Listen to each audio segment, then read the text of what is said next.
Que la paix, la miséricorde et les bénédictions d'Allah soient sur vous tous, chers frères et sœurs. C'est avec un grand plaisir que nous vous souhaitons la bienvenue sur la chaîne Shahada Islamica, où nous partageons la lumière de la foi aux quatre coins du monde. Aujourd'hui, notre regard se tourne vers Fidji, une nation insulaire enchanteresse au cœur du Pacifique Sud, célèbre pour ses traditions anciennes, son héritage chrétien profondément enraciné et l'influence frappante de la migration sud-asiatique au fil des siècles.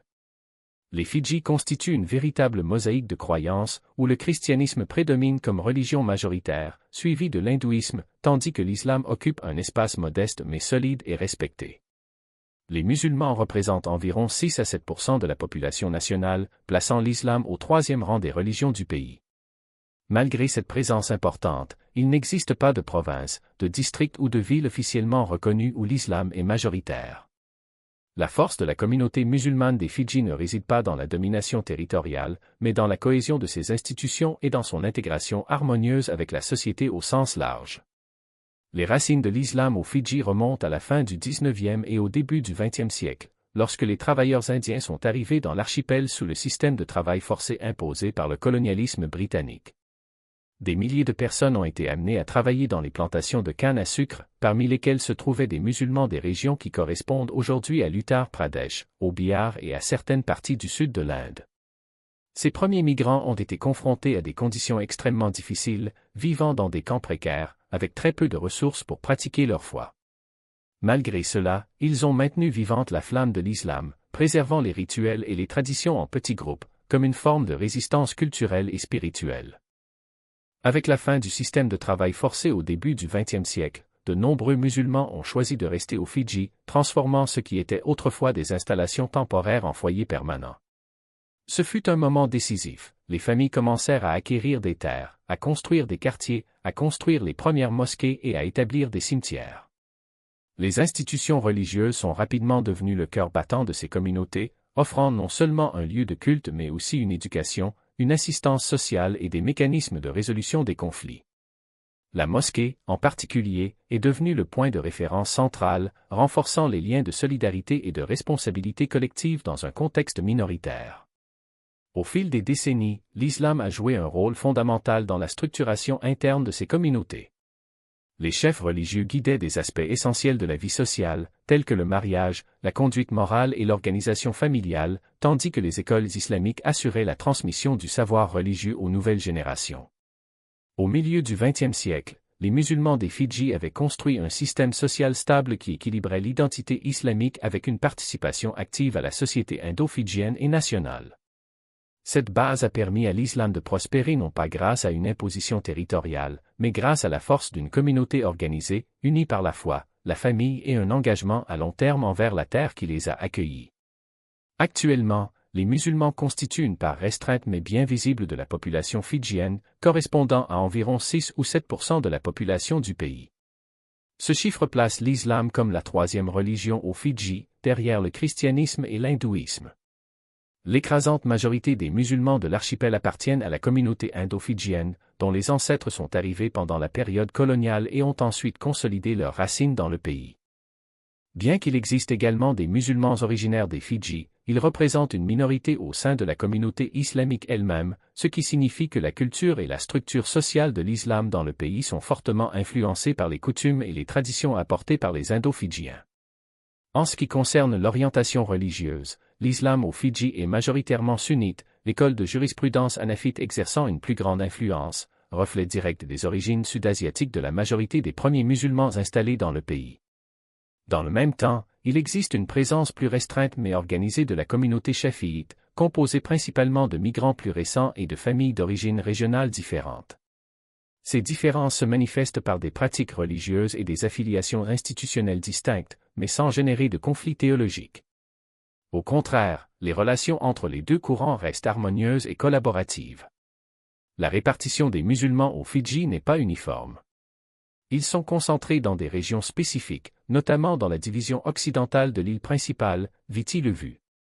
Des zones telles que l'Otoka, Nadi et Ba abritent les plus grandes communautés musulmanes, soutenues par un solide réseau de mosquées, d'écoles islamiques et d'organisations communautaires.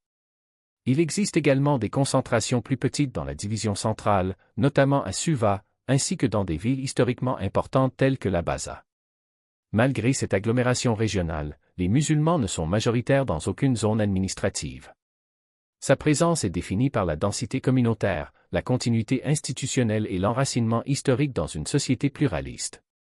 La division occidentale des Fidji est sans aucun doute le principal centre de la vie musulmane du pays, tant en termes démographiques qu'institutionnels. Située dans la partie ouest de Viti Levu, cette région englobe des villes importantes telles que Lautoka et Nadi, ainsi qu'une grande partie de la province de Ba. Ensemble, ces zones concentrent le plus grand nombre de musulmans aux Fidji, constituant l'épine dorsale de la communauté islamique nationale. Les racines de cette concentration remontent à l'industrie sucrière, qui a attiré de nombreuses familles musulmanes indo-fidjiennes après la fin du système de travail forcé.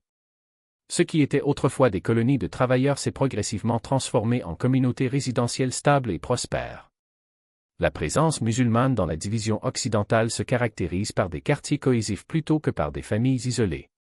Ces centres d'habitation sont principalement situés dans des zones semi-urbaines et rurales, souvent en périphérie des villes ou dans des zones agricoles liées à la culture de la canne à sucre. Bien qu'ils ne soient pas officiellement reconnus comme villages religieux, la vie quotidienne dans ces lieux est profondément façonnée par les valeurs islamiques. La mosquée est le point central, organisant la routine communautaire autour des heures de prière, de l'éducation religieuse et des interactions sociales. Des pratiques telles que la consommation d'aliments halal, le port de vêtements islamiques et l'observance d'un calendrier religieux commun renforcent l'identité collective, sans pour autant isoler ces communautés du reste de la société fidjienne. La division ouest abrite également certaines des institutions islamiques les plus importantes du pays. Les mosquées importantes de Lautoka et de Nadi fonctionnent non seulement comme lieux de culte mais aussi comme centres administratifs et éducatifs. Les écoles et madrasas islamiques fonctionnent parallèlement au système éducatif public, garantissant que les nouvelles générations reçoivent une instruction religieuse et une alphabétisation. Les salles communautaires, les bureaux caritatifs et les cimetières islamiques complètent l'infrastructure nécessaire au maintien d'une communauté dynamique et durable. L'un l'autre.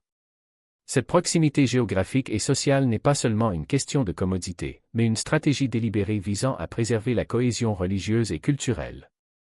Dans les régions où les musulmans constituent une minorité visible, comme dans certaines régions du centre et de l'Est, l'organisation communautaire joue un rôle encore plus vital.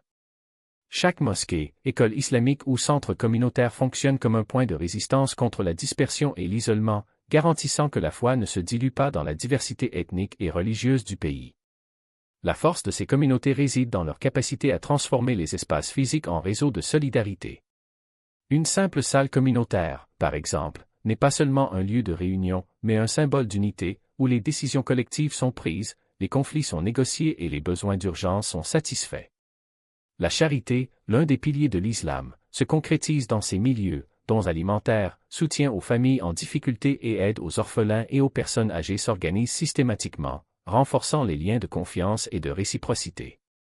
Cette structure non seulement renforce les fidèles en interne, mais projette également une image de responsabilité sociale qui parle à la société fidjienne dans son ensemble. Dans les zones urbaines, où la routine accélérée et la diversité des influences pourraient affaiblir les liens religieux, les institutions islamiques s'adaptent rapidement. Les mosquées de Suva, par exemple, proposent des horaires flexibles pour les prières, les cours en soirée et les programmes d'études qui s'adaptent aux horaires des professionnels et des étudiants. La Ligue musulmane des Fidji, dont le siège est dans la capitale, fait office de lien entre les communautés dispersées, garantissant que même les musulmans les plus isolés ont accès aux ressources, à l'orientation religieuse et à la représentation politique. Cette centralisation administrative n'est pas un simple détail bureaucratique, mais une démonstration de la façon dont la foi reste pertinente dans les contextes modernes, sans renoncer à ses traditions. Le contraste entre communautés rurales et urbaines ne doit pas être considéré comme une division, mais comme une complémentarité stratégique. Alors que les premiers préservent l'essence de la vie communautaire islamique avec ses pratiques quotidiennes, ses festivités et son éducation religieuse, les seconds veillent à ce que l'islam ait une voix dans les débats nationaux, les politiques publiques et les relations interreligieuses. Ensemble, ils forment un écosystème résilient, capable de faire face aux défis démographiques, économiques et même politiques sans perdre son identité. L'histoire d'Ovalo, à son tour, offre une leçon précieuse sur la persistance de la foi dans des conditions défavorables. Sur une île où les musulmans ont toujours été une minorité, la continuité religieuse ne dépendait pas du nombre mais de la détermination. La mosquée locale, plus qu'un espace de culte, est devenu un symbole de résistance culturelle, rappelant que l'identité islamique aux Fidji ne s'est pas seulement construite dans les grands centres, mais aussi dans les lieux où la présence musulmane était et est toujours discrète. Cette capacité d'adaptation, combinée à une organisation communautaire efficace, explique pourquoi l'islam a non seulement survécu aux Fidji, mais s'est également consolidé en tant que force vivante et active. En fin de compte, ce qui définit la présence musulmane dans le pays n'est pas la taille de ses communautés, mais la force de ses institutions. Que ce soit à Lautoka, Suva ou Lavuka, la mosquée, l'école islamique et le centre communautaire sont bien plus que des bâtiments, ils sont les fondements d'une foi qui refuse d'être marginalisée. Et c'est précisément cette combinaison de tradition et d'innovation, de localisme et d'articulation nationale, qui garantit à l'islam aux Fidji une place non seulement dans l'histoire, mais aussi dans l'avenir du pays. Responsabilité. La force de l'islam aux Fidji ne réside pas dans le nombre, mais dans sa capacité à transformer les défis en opportunités et chaque mosquée, chaque salle de classe coranique, chaque geste de solidarité pendant le Ramadan en sont la preuve. La coexistence quotidienne avec d'autres traditions religieuses n'affaiblit pas l'identité musulmane, au contraire, cela l'enrichit. Dans les rues de Nadi, sur les marchés de Labaza ou dans les écoles de Ba, le dialogue interreligieux n'est pas un concept abstrait mais une réalité vécue. Chrétiens, hindous et musulmans partagent non seulement un espace physique, mais aussi des valeurs fondamentales, le respect de la famille, l'importance de l'éducation, l'engagement envers la communauté. Cette interaction constante ne dilue pas les différences, mais les rend visibles et respectées, créant un tissu social où la diversité n'est pas un obstacle, mais un pilier de la cohésion nationale. Cependant, la résilience de ces communautés n'est pas le fruit du hasard. Cela nécessite une planification, une vision de l'avenir et un leadership qui sait équilibrer tradition et modernité. Les imams ne sont pas de simples guides spirituels, ils sont éducateurs, médiateurs et, souvent, porte-parole d'une minorité qui a besoin d'être entendue. Les comités des mosquées ne gèrent pas seulement les prières et les fêtes, ils organisent des réseaux de soutien, créent des opportunités pour les jeunes et veillent à ce que la voix musulmane résonne dans les débats publics. Et les fidèles eux-mêmes, en participant activement aux activités communautaires, ne se contentent pas d'accomplir des rituels, ils construisent un héritage. L'urbanisation et la migration des jeunes représentent un test de cette structure, mais pas un point final. Les mosquées des villes s'adaptent et proposent des programmes qui répondent aux nouvelles demandes, cours de langue arabe pour les professionnels, conférences sur la finance islamique, espaces sociaux pour les étudiants. Dans les zones rurales, les communautés résistent, préservant leurs traditions tout en cherchant des moyens de retenir leurs jeunes que ce soit par le biais de bourses, de partenariats avec des établissements d'enseignement ou de projets générateurs de revenus. Le défi est grand, mais la réponse est déjà en marche, une foi qui ne se contente pas de survivre, mais qui se réinvente pour prospérer. Et alors que le soleil se couche sur les îles Fidji, illuminant les dômes des mosquées et les sourires des enfants sortant des cours coraniques, il devient clair que l'islam n'y est pas présent de façon passagère. C'est une racine profonde, intimement liée à l'histoire du pays, qui s'épanouit dans l'adversité et, surtout, croit en l'avenir. Parce qu'aux Fidji, être musulman, ce n'est pas seulement appartenir à une foi, c'est faire partie d'une communauté qui, contre toute attente, a choisi non seulement d'exister, mais de briller. Et cette responsabilité n'est pas un fardeau, mais un choix conscient, un pacte silencieux entre des générations qui tissent, jour après jour, les fils invisibles d'une identité qui ne peut s'effacer.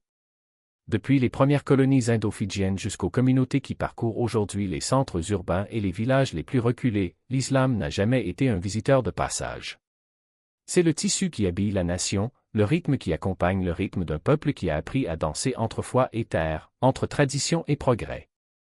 Ici, les mosquées ne sont pas seulement des lieux de prière, mais des phares qui éclairent les chemins.